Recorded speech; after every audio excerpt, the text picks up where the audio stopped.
From Ticker News with Aaron Young, this is Ticker Today. Hello, thanks so much for joining me. The United States and China have reached an agreement as their long-standing trade war continues to strain global markets. Today, talks led by U.S. Treasury Secretary Scott Bessent and Chinese Vice Premier Lifeng, the first face-to-face negotiations since sweeping tariffs were introduced by both countries. Russian President Vladimir Putin has put forward a proposal for peace negotiations with Ukraine, set to take place in Istanbul on the 15th of May this week in hopes of resolving the underlying tensions. India has now levelled accusations against Pakistan for breaching that ceasefire deal arranged by the United States following a series of intense cross-border exchanges. Delivering his first Sunday address as Pope, Leo now offering a heartfelt plea to world leaders to pursue peace and unity. And today, all eyes on Tuesday's inflation data, which could heavily influence markets right around the world, already reacting to the outcome of the U.S. China trade discussions over the weekend. You are watching Ticker Today, the latest news and business moving the world. Let's get started. All right, but first today, the US and China have now agreed on a deal amid the trade war raging between the world's two largest economies. US Treasury Secretary Scott Bessent and Chinese Vice Premier Lifeng led the discussions, which are the first in-person meetings since both nations imposed heavy tariffs. President Trump describing the meeting as very productive, indicating that agreements were reached in a positive atmosphere. With financial markets on edge, both sides are now aware of the risks posed by the ongoing stalemate as rising prices threaten American consumers. Secretary Bessent spoke to reporters after many hours of negotiating with the Chinese on trade. And I think that led to a great deal of the productivity we've seen. We will be giving details tomorrow, but I can tell you that the talks were productive.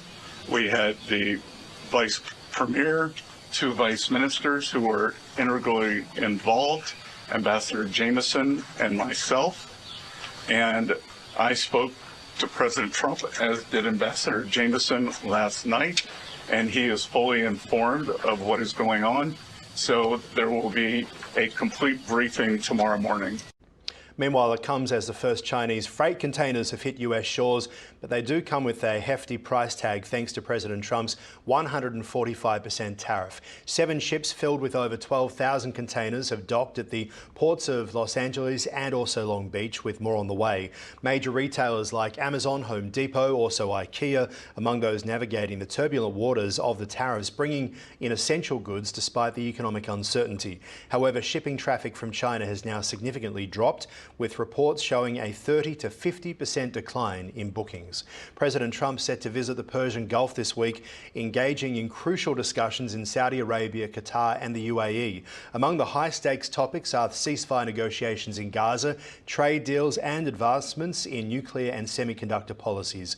Notable Wall Street and Silicon Valley leaders will also attend the major investment forum in Saudi Arabia, highlighting growing economic ties between the US and Gulf nations. Trump's administration now exploring Saudi Arabia's nuclear ambitions while potentially easing restrictions on semiconductor exports.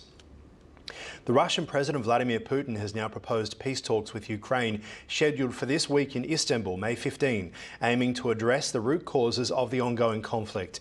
The proposal comes after 3 years of war that has resulted in substantial loss of life and also escalating tensions between Russia and the West.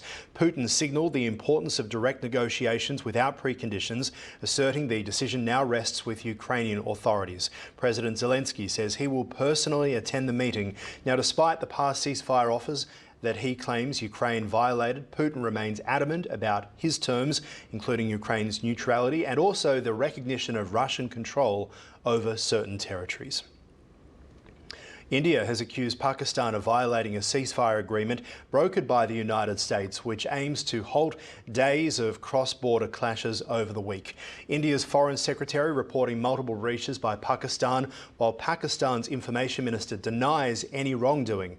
US officials, including Secretary of State Marco Rubio and the Vice President J.D. Vance, have been actively engaging with both sides to diffuse tensions amid fears of an escalating conflict. Despite initial agreements, further talks between the two countries remain uncertain, with political and analysts now expressing concerns over trust and the potential for continued hostilities.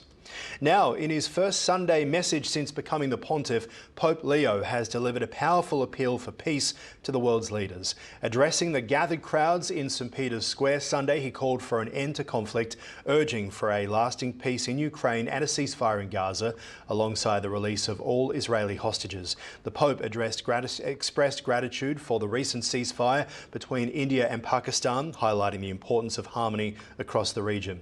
He also prayed for divine intervention, seeking what he describes as the miracle of peace for the world. Big week on the markets ahead. Inflation data set for release Tuesday, expected to take centre stage this week in America as investors scrutinise the results of talks between US and Chinese trade officials over the weekend. Here's how it looks, and after a quiet Friday, which left stocks down, traders will be keen for more insights this week. On Thursday, the Fed Reserve Chair Jerome Powell addressing the pressures from President Trump regarding interest rates, also key retail sales figures and Walmart's earnings reports. Earnings too from major companies like Cisco and also Alibaba will be closely monitored. Additional surveys on consumer sentiment and data from the manufacturing sector could provide further insights into the economic landscape.